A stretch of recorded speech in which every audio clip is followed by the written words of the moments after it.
Donc nous faisons comme c'est écrit, nous nous baptisons pour obéir à la parole de Dieu, mais le baptême, c'est le premier pas d'obéissance. C'est un changement de mentalité, un engagement pour dire que désormais, nous mourrons avec Christ.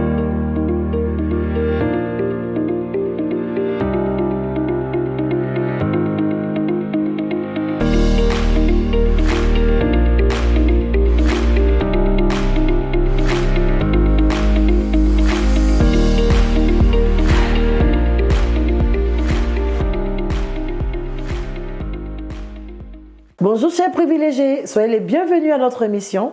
Aujourd'hui, nous recevons Gaëlle. Bonjour Gaëlle. Bonjour pasteur. Sois la bienvenue. Merci de m'avoir invité. Alors, qu'est-ce que je peux faire pour toi? J'ai une question. Ok. J'ai accepté Jésus comme Seigneur et Sauveur. Je souhaiterais me faire baptiser d'eau. Ok. Si c'est possible, faut-il faire une étude avant? Gloire à Dieu de ce que tu as accepté Jésus-Christ. Moi, je crois que le plus important, c'est ce que tu as fait. Naître de nouveau.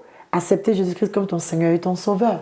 Maintenant, faire un cours de baptême, c'est pas ce qui est le plus important. Mais si on peut t'expliquer ce que c'est que le baptême, ce que c'est que la nouvelle naissance, ce que c'est tes droits et privilèges en Christ, toutes ces choses, si tu les comprends et que maintenant tu as envie d'obéir à Dieu, de plaire à Dieu au travers de sa parole, alors oui, la Bible dit que le ministre éthiopien, il était sur son char, il lisait la Bible, il ne comprenait pas ce qu'il lisait.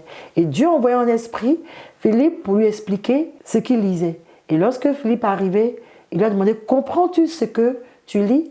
Il dit non et qu'il ne comprend pas. Et Philippe a commencé à lui annoncer la bonne nouvelle. Ça veut dire quoi? Philippe lui a présenté Jésus. C'est ce qu'on t'a fait pour que tu acceptes le Seigneur. On t'a présenté Jésus et tu l'as accepté maintenant. La Bible dit, allez faire de toutes les nations les disciples, baptisez-les au nom du Père, du Fils et du Saint-Esprit et enseignez-les. Alors, si tu as accepté Jésus-Christ, maintenant il faut qu'on te baptise. Donc tu es dans un pas, tu vas faire le pas d'obéissance. Tu vas obéir à Dieu. Jésus a été baptisé et il conseille à ce que tous les disciples soient baptisés. Donc maintenant que tu es né de nouveau, que tu sais que tu es une nouvelle créature, tu peux maintenant obéir à la parole de Dieu. Comme Jésus a dit à Jean-Baptiste, faisons comme c'est écrit. Donc nous faisons comme c'est écrit, nous nous baptisons pour obéir à la parole de Dieu, mais le baptême, c'est le premier pas d'obéissance. C'est un changement de mentalité, un engagement pour dire que désormais, nous mourrons avec Christ, nous ressuscitons avec lui. Amen.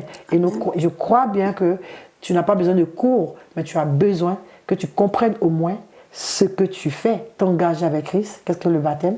C'est de croire de tout ton cœur que Jésus est le Fils de Dieu. Tu as cru, tu as accepté, et maintenant, tu vas obéir à la parole de Dieu en te faisant baptiser pour faire comme la Bible le dit. Autant que tu veux faire le baptême, tous les privilèges, toutes les promesses de Dieu t'appartiennent. Alors vis les promesses de Dieu, tu es une privilégiée. Sois bénie. Merci.